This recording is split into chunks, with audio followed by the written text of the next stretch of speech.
Selamat malam Bapak Ibu, perkenalkan nama saya Tegar Prajaksa.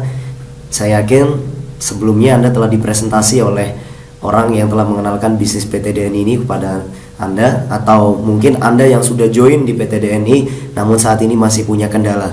Di sini saya ingin membahas 14 kendala umum yang biasa dimiliki oleh para calon atau anggota awal PTDNI. Yang pertama adalah mungkin Anda berpikir saat ini bisnis ini halal nggak ya untuk dijalankan, atau jangan-jangan haram nih bisnis ini. Ketahuilah Bapak Ibu bahwa yang pertama, bisnis DNI itu adalah bisnis yang sangat halal sekali. Kenapa? Yang pertama, kita tahu bahwa di bisnis ini untuk kita bisa berhasil, kita harus membantu orang lain. Jadi kita tidak akan pernah bisa berhasil sebelum kita menolong atau membantu downline kita untuk berhasil. Dan ini adalah merupakan intisari juga dari sebuah ayat Al-Quran, yaitu ayat surat An-Nisa ayat 85. Di situ menjelaskan bahwa barang siapa yang memberikan syafaat bagi orang lain, maka dia juga mendapatkan hal yang sama atau bagian yang sama dari orang tersebut. Jadi misalnya Anda mengajak 10 orang untuk datang ke pengajian, tentu Anda juga akan mendapatkan pahala. Dan ketika 10 orang yang Anda ajak mengajak orang lain lagi untuk ikut pengajian, tentu Anda juga akan tetap mendapatkan pahalanya. Hal yang sama terjadi di bisnis ini. Jadi ketika Anda mengajak satu orang dan Anda bantu sampai dia sukses, maka Anda juga mendapatkan pahala dan hak keberhasilan yang sama. Nah kemudian kalau kita bicara soal halal haram, dalam dunia ini ada dua macam tipikal halal haram. Yang pertama, benda itu sudah haram, ya, sifatnya sudah haram. Jadi mau dilakukan atau dijual dengan sebaik apapun tetap akan menjadi haram. Nah yang kedua, ada benda yang sifatnya sudah halal, tetapi karena cara ngejualnya yang salah, maka bisa menjadi haram. Sebagai contoh, nih ya, babi. Tadi contoh pertama, babi itu udah tahu dalam Islam itu adalah haram, nggak bisa dimakan, atau alkohol itu adalah haram. Tetapi seperti apapun kita menjual dengan baik atau kita mau gunakan teknik seperti apapun, tetap jadinya akan haram. Nah contoh yang kedua adalah barangnya halal tapi bisa menjadi haram. Bahkan jual bensin pun atau jual beras pun itu bisa menjadi haram, tergantung bagaimana cara dan sikap Anda menjualnya. Contoh, sekarang yakinkah Anda setiap Anda membeli bensin, Anda berkata di pinggir jalan, "Pak, saya beli bensinnya 1 liter." Yakinkah Anda itu 1 liter? Apakah 1 botol itu pas takarannya? Nah ketika itu salah, meskipun bensin itu halal, itu bisa menjadi haram Bapak Ibu. Dan ketika Anda membeli beras atau Anda menjual beras, kurang sedikit aja timbangannya, itu bisa menjadi haram. Jadi menurut saya Anda tidak bisa mengejudge langsung begitu saja bahwa bisnis ini adalah bisnis yang haram. Kita tahu bahwa produk bisnis kita adalah pulsa, dan pulsa itu dipakai oleh semua lapisan masyarakat. Semua orang butuh pulsa, dan pulsa itu lebih banyak manfaatnya daripada mudaratnya. Sehingga kita pastikan bahwa perusahaan ini jelas halal, dan kita juga telah digandeng langsung atau co-branding kerjasama dengan Bank Mandiri Syariah. Jelaslah mana mungkin Bank Mandiri Syariah yang notabene secara umum dia adalah bank Islam yang besar di Indonesia mau mengcover perusahaan yang haram, kan tidak mungkin ya. Jadi kendala yang pertama bukan menjadi alasan untuk Anda menjalankan bisnis ini. Yang kedua, mungkin Anda juga berpikir, wah saya sibuk ya. Ingat bahwa di sini saya tidak menawarkan Anda sebuah pekerjaan, bahwa saya menjelaskan pada Anda kita sedang membangun usaha atau membangun aset. Ya, aset itu ada 4 seperti kita tahu. Yang pertama aset fisik, ya seperti hotel, restoran, rumah dan lain sebagainya. Yang kedua ada aset kertas, saham, obligasi yang memiliki nilai dividen. Yang ketiga internet, ya misal seperti Mark Zuckerberg, pemilik Facebook, pemilik Twitter. Jadi internetnya yang bekerja sehingga dia tidak perlu melakukan apapun. Dan yang keempat adalah aset manusia, yaitu network marketing, dan kita sedang membangun aset manusia di sini Bapak Ibu. Jadi Anda cukup menukarkan waktu Anda, tenaga Anda, pikiran Anda di awal untuk membangun jaringan Anda, dan ketika jaringan Anda sudah terbentuk secara solid, saya rasa Anda tidak akan pernah sibuk lagi. Pilihannya cuma ada 2. Satu, Anda mau sibuk selamanya, atau yang kedua, Anda hanya sibuk sekali, berikutnya Anda tidak pernah sibuk lagi. Ya, jadi menurut saya sibuk itu adalah bagaimana Anda menyikapi, ya, karena bisnis ini fleksibel, tidak ada target di bisnis ini. Anda tidak harus tutup poin di bisnis ini. Jadi Anda bisa menjalankan kapanpun, dimanapun, di waktu senggang Anda. Ya, jadi kita tidak ada bos di sini, sehingga Anda lebih fleksibel untuk menjalankannya. Saya rasa kendala sibuk itu bukan menjadi alasan bagi Anda. Justru karena saat ini Anda tidak ingin sibuk, Anda harus jalankan bisnis ini untuk membangun aset. Sehingga saat aset Anda berjalan, Anda sudah tidak akan sibuk lagi. Saya rasa ini adalah solusi ya, bukan kendala. Yang ketiga, Anda berpikir, wah kayaknya saya mau join sih, tapi saya nggak punya uang. Sekarang coba Anda pikirkan, justru karena sekarang Anda nggak punya uang lah, makanya saya datang pada Anda untuk memberi solusi untuk Anda menjalankan bisnis ini. Kalau Anda sudah punya uang, ya sudah, ngapain saya mengajak Anda ngotot untuk menjalankan bisnis ini? Karena saya tahu bahwa saat ini Anda membutuhkan uang itulah, maka bisnis ini cocok buat Anda jalankan. Dan saya rasa registrasi 185.000 bukan menjadi masalah ya, atau maksimal 1.295.000. Anda renungkan, bisnis apa zaman sekarang dengan pasar yang bagus, potensi keuntungan yang besar, bisa Anda jalankan dan memberikan passive income jika Anda jalankan dengan serius, dengan uang hanya 1.295.000 atau 185.000 selamanya.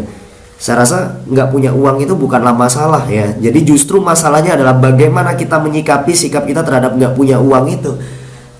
Semua orang kaya yang saat ini kaya dulunya adalah orang yang miskin. Semua orang yang bisa saat ini dulu adalah orang yang tidak bisa. Kenapa Anda ragu? Karena hasil itu selalu di akhir. Jadi kalau hari ini Anda berani mengambil keputusan, bisa jadi ini adalah hal yang bisa merubah hidup Anda 1, 2, 3 tahun ke depan. Saya sendiri saat itu dalam mendaftar juga saya menggunakan UGD. Anda juga bisa milih utang, gadai, atau dodol ya, atau menjual. Jadi saat itu saya lebih memilih menggadaikan laptop saya untuk join.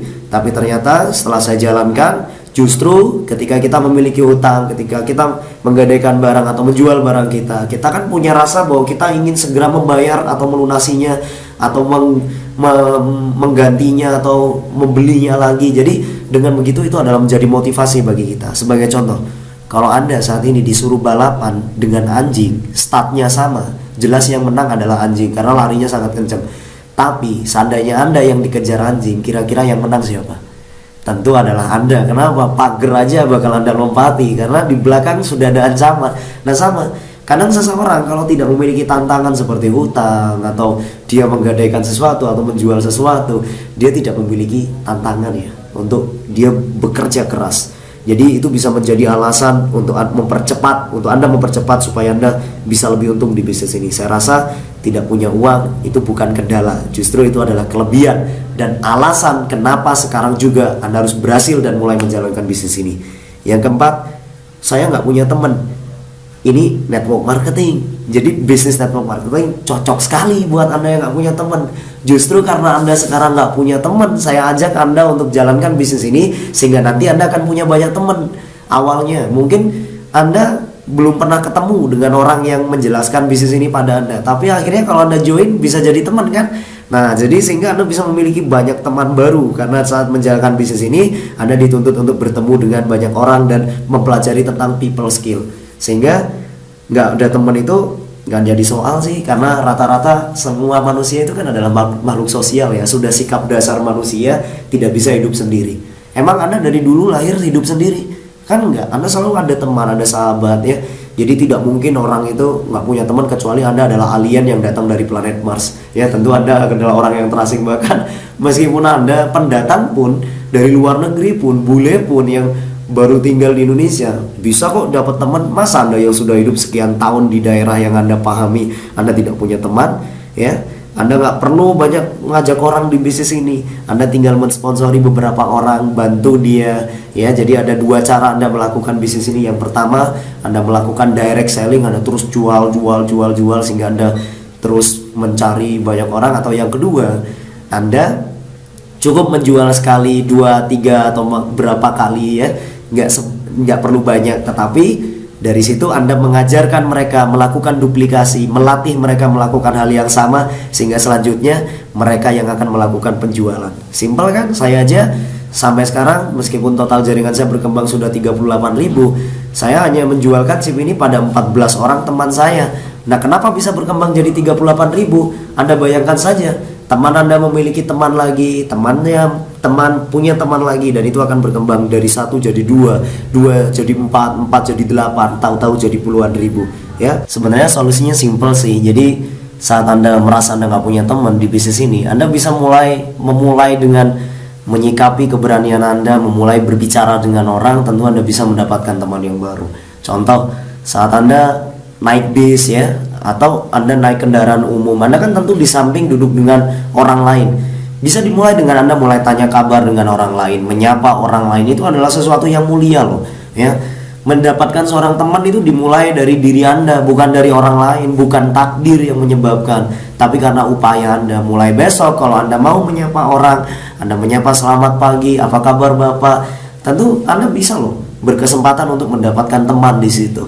Jadi saya rasa nggak punya teman itu bukan sebuah kendala, tapi itu adalah solusi. Bisnis ini bisa menjadi solusi bagi Anda yang nggak punya teman, untuk Anda mulai aktif di sini, untuk Anda belajar tentang people skill, dan untuk Anda mulai bisa mendapatkan banyak teman di sini. Ya, kendala yang berikutnya adalah yang kelima, tidak dapat dukungan dari orang-orang yang terdekat atau nggak didukung sama orang tua atau istri, suami, pasangan Anda. Ya, saya rasa gini, apa yang Anda bayangkan kalau Anda melihat seorang anak kecil diberi bayi ayam atau anak ayam yang baru lahir?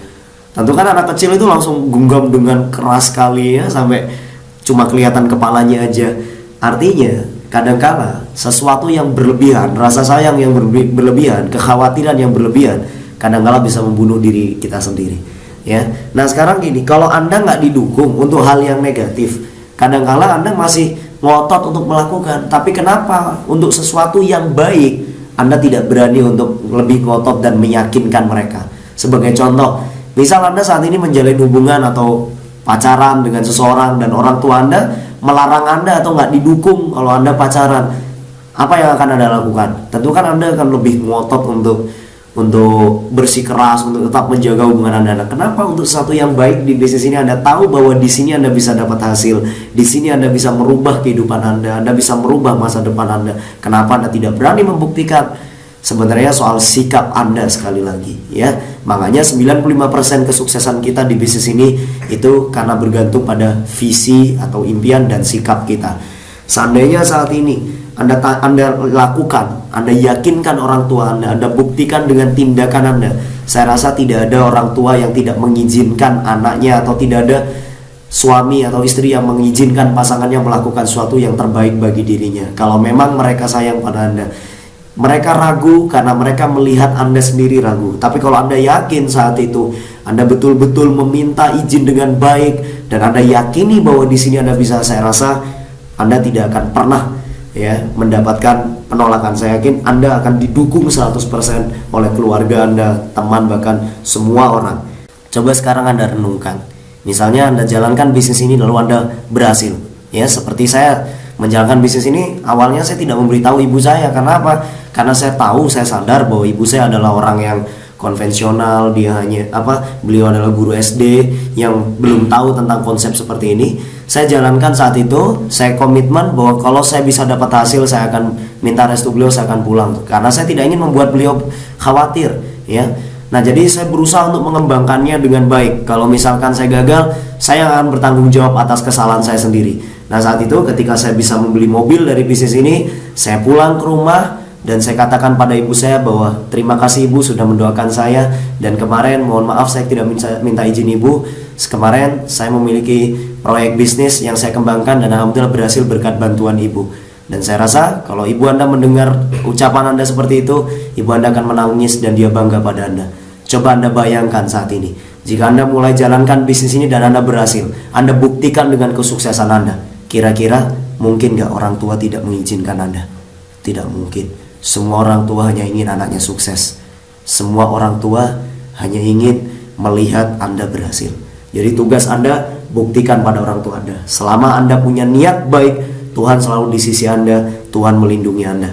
Ya, kendala berikutnya adalah gengsi. Jadi kadang-kala Anda takut dicemooh sama temen, ya. Kemudian Anda malu untuk menjelaskan bisnis seperti ini. Itu kan kendalanya. Dengar Bapak Ibu, apa salahnya dengan network marketing? Apa salahnya dengan bisnis jaringan? Ini hanyalah sebuah sistem yang digunakan oleh orang kaya untuk membangun aset mereka. Justru harusnya Anda bangga memiliki sebuah sistem bisnis jaringan. Contoh, sekelas Indomart, sekelas McDonald, sekelas Pizza Hut, sekelas KFC. Apakah bisa berkembang tanpa mereka menggunakan konsep atau sistem jaringan? Tidak akan pernah berkembang. Jaringan adalah sebuah sistem yang digunakan oleh orang kaya, karena itu adalah leverage atau daya ungkit yang bisa merubah seorang dari yang dulunya sibuk akhirnya punya banyak waktu, yang awalnya penghasilannya kecil bisa menjadi lebih besar karena jaringan. Sebenarnya teman yang mencemooh Anda itu adalah orang-orang yang iri pada Anda, ya. Jadi dia hanya nggak ingin aja kalau melihat Anda berhasil, karena nanti dia nggak punya teman, ya. Karena saat ini kan Anda berteman dengan dia sebagai seorang yang belum berhasil.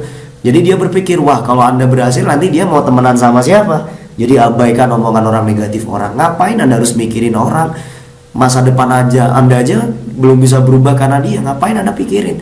Apakah suatu saat nanti ketika Anda butuh biaya saat orang tua Anda sakit, mereka mau membantu Anda? Kenapa sih Anda harus sibuk memikirkan orang lain, sementara diri Anda sendiri Anda tidak pernah memikirkannya? Ingat, masa depan Anda ada di tangan Anda, bukan di tangan orang lain, ya.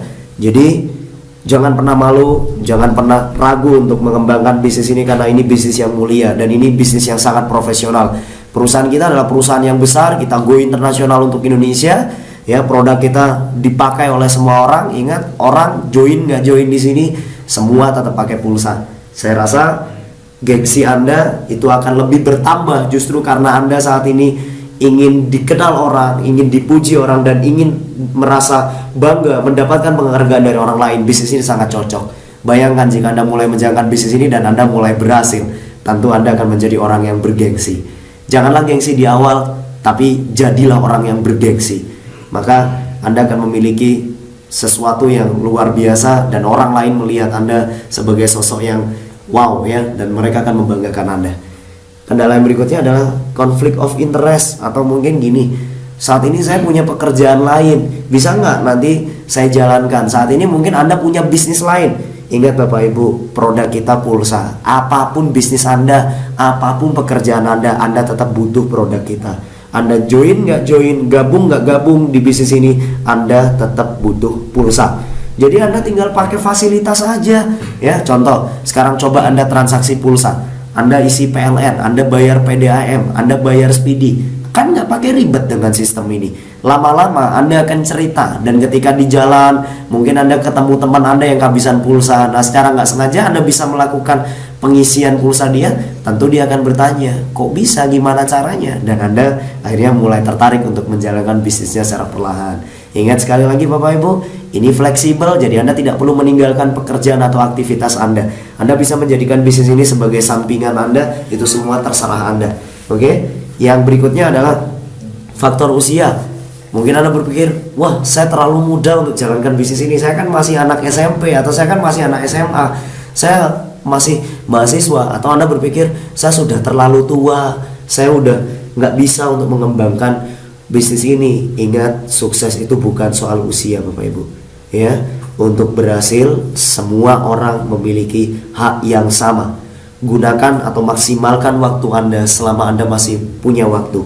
Tua atau muda Anda tetap butuh pulsa, ya. Jadi kalau Anda melihat di sini saat ini ada orang muda berhasil, kan biasa. Ada orang yang tua berhasil juga biasa. Tapi kalau sudah tua banget tapi Anda nggak sukses-sukses, itu namanya kebangetan Bapak Ibu. Kalau saat ini Anda sudah tua tapi Anda nggak sukses, cuma satu pertanyaan saya, apa yang Anda lakukan di masa muda Anda? Dan jika Anda saat ini masih muda, justru ini adalah waktu yang tepat bagi Anda untuk memulai merubah nasib Anda. Upaya adalah pengubah nasib. Jangan Anda salahkan takdir Anda, karena sesungguhnya Anda bisa mengubah nasib Anda jika Anda memutuskan untuk, iya saya melakukan, iya saya siap untuk melakukan. Jadi faktor usia bukan menjadi kendala. Di bisnis ini banyak Anda akan temui, ada anak SMP, ada anak yang bahkan sudah usia 70 tahun namun dia bisa berhasil di bisnis ini. Ya, jadi kalau mereka bisa, saya yakin Anda juga punya kesempatan untuk bisa dan berhasil di sini. Yang berikutnya adalah bisnis ini nyari-nyari orang, ya. Sekarang coba Anda pikirkan, mana ada bisnis yang tidak cari orang di dunia ini? Coba Anda lihat, orang jual nasi goreng nyari apa? Nyari orang, kan? Supermarket nyari apa? Nyari orang. Nah sekarang mana ada bisnis yang gak cari orang? Semua bisnis yang mencari orang. Nah yang pakai pulsa masalahnya orang. Ya wajar kalau bisnis ini nyari-nyari orang. Kalau Anda nanya, bisnis nyari-nyari orang ya? Iyalah jelas. Yang pakai HP orang, Kalau nanti monyet pakai handphone, ya udah saya cari monyet aja nanti Bapak Ibu, ya. Jadi malah peluang kita malah tambah besar nantinya. Oke, jadi nggak ada bisnis yang nggak nyari orang. Anda kan orang, ya, makanya saya tawarkan sama Anda. Jadi saya mencari orang gitu loh. Jadi semua bisnis itu tentulah mencari orang. Tapi berbedanya, Anda di bisnis ini tidak mencari orang selamanya Bapak Ibu. Jadi kalau kita lihat bisnis konvensional, mereka kan terus mencari pelanggan, terus mencari orang. Kalau di sini Anda membangun aset, Anda tinggal membangun tim atau orang yang pertama Anda jual atau Anda rekrut. Nah, ketika Anda berhasil merekrut beberapa orang atau mensponsori beberapa orang, Anda latih dia, ajarkan dia cara menjualkannya, ya. Sekarang coba Anda lihat. Kalau Anda punya 10 orang bisa beli motor, di bawah Anda bisa beli apa? Tentu Anda bisa beli mobil Bapak Ibu. Kalau di bawah Anda atau orang yang Anda ajak ada 10 orang bisa beli mobil, Anda tentu bisa membeli rumah Bapak Ibu. Nah, kalau di bawah Anda ada 10 orang bisa membeli rumah, ya, tentu Anda bisa memiliki penghasilan yang luar biasa dan Anda sudah tidak perlu cari-cari orang lagi. Jadi di bisnis ini hanya sementara. Anda tinggal mengenalkan teman Anda beberapa orang saja, ya, 10 orang, 5 orang. Nanti dari 5 orang atau 10 orang itu kita kembangkan SDM mereka, kita latih mereka sehingga mereka akan mengenalkan teman lagi, ya. Jadi Anda di sini saya rasa kendala yang nomor 9 atau nyari orang ini bukan sebuah kendala. Karena memang semua bisnis notabene kita mencari orang. Yang ke-10, bisnis ini menguntungkan yang di atas, ya. Ingat, kita lihat di pabrik rokok atau di pabrik apapun, kira-kira karyawannya dengan pemilik pabriknya yang lebih besar untungnya yang mana? Tentu pemiliknya. Atau misalkan Anda di instansi, misalnya Anda seorang pegawai negeri, kira-kira atasan Anda, kepala Anda dengan para pegawai yang biasa, kira-kira yang lebih dihormati yang mana Bapak Ibu? Yang di atas kan? Ya sama aja gitu loh. Jadi kalau bos sebuah pabrik yang untungnya lebih besar, karyawan yang untungnya lebih sedikit. Nah, kenapa sekarang Anda mau jadi karyawan? Kenapa Anda mau jadi pegawai negeri? Ingat, orang yang memulai lebih awal, wajarlah dia lebih untung. Sekarang coba, kenapa sih kok McDonald itu untungnya besar sekali? Ya, dan kenapa kok hamburger lain nggak sebesar untuk McDonald? Karena McDonald memulai di awal. Kalau Anda nggak mau rugi, kalau memang Anda ingin untung, ya silahkan Anda menjadi yang di atas. Anda mau untung atau mau rugi sih? Jadi saat ini ingat ya, semua bisnis itu mau menguntungkan atau mau merugikan itu bergantung karena dirinya sendiri. Jadi bisnis ini bergantung pada keputusan Anda. Kalau Anda mau untung, segera Anda join di bisnis ini. Kalau Anda tidak mau di bawah, justru itu saat ini juga Anda harus join sehingga Anda bisa menjadi yang di atas. Ya, jadi dan bisnis ini juga kita menggunakan sistem binary atau menggunakan sistem pasangan, ya. Jadi upline kita atau upline Anda itu hasilnya belum tentu lebih besar dari Anda. Sebagai contoh, saya dan upline saya atau orang yang ngajak saya, komisinya itu jauh lebih besar saya. Kenapa? Karena jumlah komisi pasangan yang saya terima lebih banyak daripada upline saya. Dan upline saya hanya berkembang di satu sisinya. Kita hanya punya dua sisi, yaitu sisi kiri dan sisi kanan. Nah, upline saya hanya berkembang di sisi kirinya, yaitu saya. Sedangkan saya berkembang kanan kiri Bapak Ibu. Wajar nggak kalau posisi saya lebih besar komisinya daripada upline saya? Padahal saya di bawah dia. Nah, sekarang di mana yang Anda katakan bisnis ini menguntungkan yang di atas? Saya rasa ini juga bukan menjadi kendala, ya. Yang ke-11, bisnis ini kan nggak selamanya. Memang Anda jalanin bisnis ini memang nggak selamanya. Kan Anda bangun aset di sini. Saya aja sampai sekarang sudah nggak jalanin bisnis ini. Saya lupa caranya presentasi, tapi ya alhamdulillah perusahaan tidak pernah lupa untuk mengirimkan saya komisi.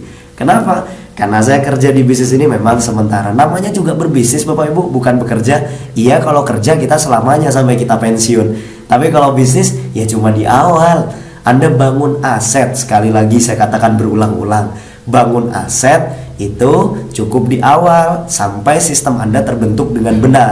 Aset membutuhkan dua hal, yaitu sistem dan manusia. Kalau hanya ada sistem nggak ada manusianya, tidak bisa berkembang. Kalau hanya ada manusia tapi nggak ada sistemnya, juga tidak bisa berkembang Bapak Ibu. Di bisnis ini sudah lengkap, sistemnya ada, manusianya ada, tinggal Anda kembangkan. Nah, kalau sistem Anda sudah berjalan dan manusia Anda sudah mulai terduplikasi, maka Anda sudah tidak perlu menjalankan bisnis ini selamanya. Anda pensiun dini Bapak Ibu, ya. Jadi sistem perusahaan juga sangat kuat sekali. Oke, jadi perusahaan ini insya Allah akan bertahan sangat lama sekali karena stabil dengan sistem progressive index atau sistem bagi hasil yang digunakan oleh bank-bank syariah dunia kita telah terapkan. Jadi kue, misalkan yang keuntungan ini kita anggap adalah sebuah kue yang dimiliki oleh perusahaan adalah kue yang dimiliki oleh semua membernya. Jadi sama, perusahaan untung, Anda untung, perusahaan untung. Jadi kita bagi hasil di sini. Sebenarnya awet atau nggak awet sebuah perusahaan itu bergantung pada manajemen Anda. Misalnya nih, Anda sudah jalan di sini, misalnya 1 tahun, Anda sudah meraup keuntungan, perusahaannya harus bangkrut, Anda juga nggak rugi kan? Anda sudah untung loh, gitu loh. Dan bagaimana Anda mengelola keuangan Anda saat Anda mendapatkan keuntungan dari bisnis ini? Seandainya dari bisnis ini Anda dapat untung, Anda bikin bisnis konvensional yang lainnya, Anda investasi sana, investasi sini, saya rasa hasilnya akan selamanya kok, ya. Kan yang penting hasilnya Bapak Ibu. Bisnisnya selamanya nggak selamanya kan bukan urusan kita. Urusan kita adalah melakukan yang terbaik yang bisa kita lakukan saat ini. Sekarang juga, kalau bukan sekarang, kapan lagi? Dan kalau bukan Anda, siapa lagi yang mau merubahnya? Yang berikutnya, saya nggak bisa ngomong. Sekarang saya tanya, nama Anda siapa? Anda bisa jawab nggak? Bisa. Nah itu apa? Hati-hati kalau Anda ngomong nggak bisa ngomong ya.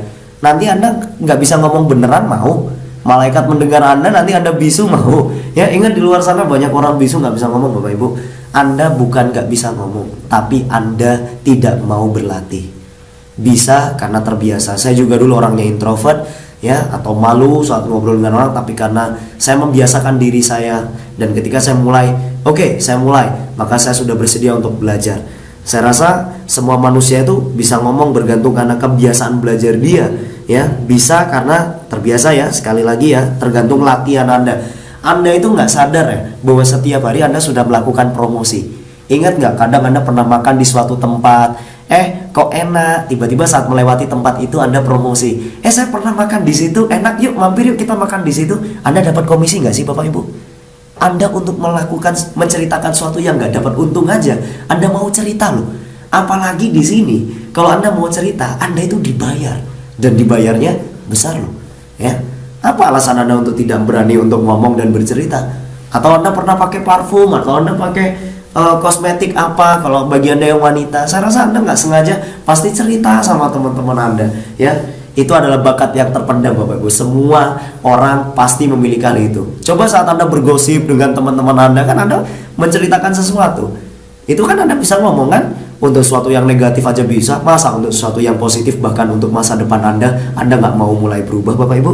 Saya rasa ini bukan jadi sebuah kendala. Yang berikutnya nomor 13, Anda trauma. Ini MLM ya?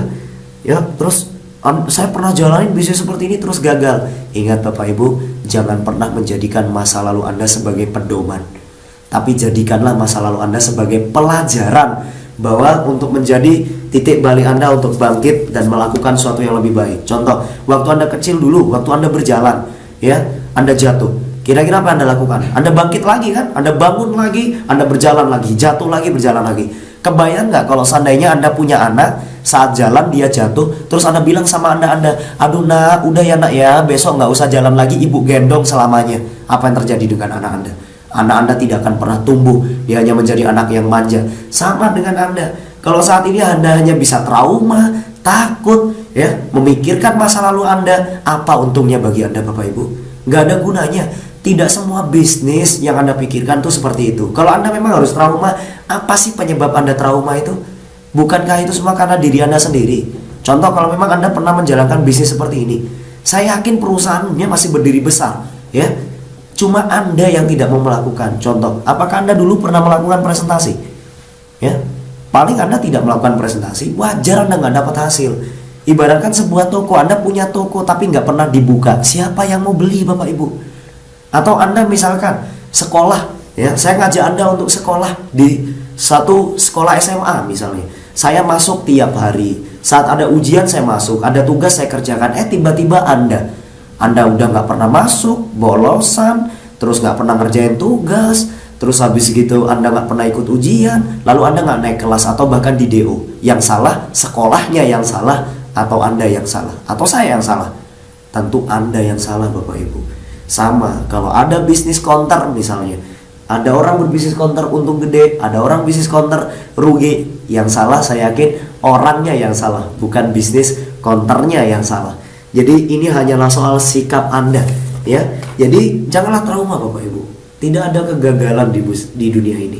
Yang ada adalah hanya karena Anda berhenti duluan. Di bisnis ini tidak ada kata gagal Bapak Ibu. Kenapa? Karena daftarnya selamanya. Kalau berlaku selamanya hak usahanya, dari mana Anda bisa disebut gagal? Ya, Anda hanya belum berhasil sementara ini. Lakukan Bapak Ibu. Seperti Anda belajar naik motor. Saat Anda naik motor jatuh, Anda akan belajar lagi, bangun lagi. Kalau Anda sekali naik motor jatuh terus Anda nggak bangkit lagi, kapan Anda mau bisa naik motor Bapak Ibu? Jadi ingat, kalau Anda trauma, Anda nggak mau mulai lagi, sama halnya Anda mengecilkan potensi Tuhan. Dan itu artinya Anda sirik kecil Bapak Ibu. Ingat, Anda harus meyakini bahwa kebesaran Tuhan Anda lebih besar daripada masalah Anda. Yakinlah bahwa Tuhan selalu melindungi Anda. Selama Anda niat, fokus, punya impian yang kuat, saya rasa Anda pasti berhasil. Tidak pernah ada orang yang melakukan sesuatu secara konsisten itu mereka gagal. Mereka pasti berhasil. Contoh, kenapa Mike Tyson bisa jadi juara dunia? Karena dia telah melakukan sebanyak 10.000 jam lebih hal yang sama. Dia terus berlatih. Coba seandainya saat itu Mike Tyson berhenti pada saat dia latihan hanya sampai 10 jam. 10 jam aja dia latihan, lalu karena dia belum bisa, lalu dia berhenti dan dia katakan, wah kayaknya saya nggak bakat di tinju, kayaknya bisnis tinju ini bisnis yang impossible, saya trauma untuk tinju. Saya rasa Mike Tyson tidak bisa jadi juara dunia. Atau apa yang terjadi kalau saat itu Mike Tyson saat bertinju di pertandingan pertama dia KO, ya, dan dia menyerah saat dia KO. Tentu Mike Tyson pernah KO kan. Nah pada saat KO dia tidak mau bangkit lagi. Tentu Mike Tyson tidak akan pernah bisa terkenal seperti sekarang. Mungkin ini waktu yang tepat bagi Anda. Siapa tahu Bapak Ibu, kesuksesan Anda berlari menuju Anda. Saat ini Anda justru menjauh dari kesuksesan Anda di saat kesuksesan itu mengejar Anda. Ingat Bapak Ibu, dekati kesuksesan itu, kejar, coba lagi, bangkit lagi. Di sini ada dukungan tim, kami siap membantu Anda. Kalau Anda lakukan dengan baik, tidak ada usaha yang tidak bisa dilakukan, atau tidak ada usaha yang tidak mungkin berhasil. Kalau Anda melakukannya dengan baik, Anda pasti berhasil Bapak Ibu. Yakinlah pada diri Anda sendiri, Anda pasti berhasil. Coba lagi, lakukan lagi. Orang yang berhasil bukan mereka yang artinya punya waktu yang instan, lalu dengan waktu yang cepat mereka berhasil. Bukan itu. Orang yang berhasil adalah mereka yang berlari dengan keringat mereka. Orang yang berhasil itu adalah mereka yang pada saat mereka terjatuh, mereka bangun lagi. Orang yang berhasil itu adalah mereka yang pada saat mereka gagal, mereka tegakkan dada mereka dan mereka katakan, ya, saya siap memulainya lagi. Orang sukses itu adalah mereka yang berlumuran keringat, lusuh tubuhnya, dan nanar tatapan tajam memandang masa depan mereka dengan rasa optimisme yang tinggi. Saya rasa Anda adalah orang yang seperti itu. Lihat orang tua Anda saat ini yang memiliki harapan yang tinggi pada Anda. Lihat orang-orang yang Anda cintai, mereka menunggu Anda berhasil. Jadi jangan sampai hanya gara-gara trauma Anda berhenti. Kalau Anda mengendarai sebuah mobil, tentulah Anda tahu bahwa kaca depan mobil lebih besar daripada spionnya.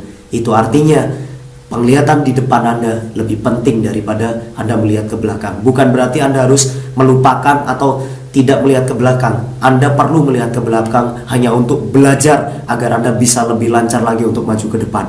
Mungkin saat Anda gagal di masa lalu, itu adalah pelajaran bagi Anda supaya Anda jadi yang lebih baik ke depan, dan Anda bisa menjadi yang terbaik dari yang terbaik Bapak Ibu. Yang berikutnya, yang terakhir adalah yang ke-14. Wah, bisnis ini materialistis, saya nggak butuh duit mas. Yang penting kan bagi saya adalah akhirat. Ya, jadi kok bisnis ini duit-duit terus. Ingat Bapak Ibu, ya, jadi di dunia ini Anda memiliki kesempatan untuk bisa memiliki masa di akhirat yang sempurna. Di masa di akhirat Anda tidak akan sempurna tanpa Anda melakukan yang terbaik di dunia. Jadi Tuhan tidak pernah memerintahkan hambanya untuk jadi orang miskin. Saya tidak pernah membaca ayat di kitab suci apapun yang memerintahkan, wahai hambaku miskinlah engkau. Tidak ada. Bahkan semua nabi itu adalah orang kaya. Mereka adalah orang yang kaya. Jadi kalau Anda saat ini pola pikir Anda miskin, Anda lebih berpotensi untuk masuk neraka. Tapi kalau Anda punya pola pikir yang kaya, Anda lebih berpotensi untuk masuk surga. Kalau orang miskin bisa ke masjid, tentu orang kaya bisa ke masjid dan membangun masjid. Kalau orang miskin aja bisa naik haji, orang kaya bisa naik haji dan menghajikan. Kalau orang miskin bisa sedekah, orang kaya bisa sedekah dan membangun panti asuhan. Orang miskin bisa sekolah, orang kaya bisa sekolah dan menyekolahkan. Memang sih ya, uang itu bukan segala-galanya Bapak Ibu, tapi segala-galanya butuh uang. Saya tidak ingin Anda menjadi orang yang munafik. Saya yakin Anda punya kebutuhan, saya yakin Anda punya impian. Daripada saat ini Anda hanya menyalahkan diri Anda karena Anda nggak bisa. Bukan uang yang salah, jangan salahkan uang. Justru kejahatan terbesar, kriminal itu terbesar dilakukan oleh orang-orang yang tidak punya uang. Ya, jadi ubah nasib Anda. Upaya adalah pengubah nasib. Anda harus kaya, Anda harus sukses, Anda harus bahagiakan orang-orang yang Anda cintai. Anda harus bahagiakan mereka. Lihat anak Anda saat ini butuh perhatian Anda. Mereka ingin dibelikan mainan oleh Anda. Mereka ingin dikabulkan apa yang mereka inginkan oleh Anda. Ingat, lihat istri Anda, lihat suami Anda, ayah dan ibu Anda. Sudahkah Anda memberikan kado yang terbaik di hari ulang tahun mereka? Ya, jadi sudahkah Anda memberikan tiket naik haji untuk mereka? Jadi Anda harus kaya Bapak Ibu, Anda harus sukses di bisnis ini. Dan ingat, kaya namun tetap dermawan, kaya namun tetap tidak lupa pada agama. Itulah yang disebut dengan keberkahan. Kalau Anda kaya namun Anda tetap rendah hati, Anda bersedekah, saya rasa Anda menjadi orang yang terbaik. Justru ini adalah sebuah kelebihan di dalam diri Anda. Jadi itu adalah kendala yang bisa saya sharekan pada Anda. Dan setelah kita pelajari, ternyata tidak ada kendala sama sekali. Yang ada adalah hanya pola pikir yang salah, ya, yang selama ini tidak Anda pahami. Jadi buka paradigma Anda saat ini, lakukan sesuatu yang baru dalam hidup Anda, yakini bahwa ini adalah yang terbaik. Saya doakan di sini Anda bisa berubah seperti apa yang saya alami. Di sini Anda bisa sukses jadi orang yang luar biasa dan bermanfaat bagi orang-orang yang Anda cintai. Itu saja yang bisa saya sampaikan. Terima kasih banyak. Assalamualaikum warahmatullahi wabarakatuh. Salam bangkit, salam luar biasa.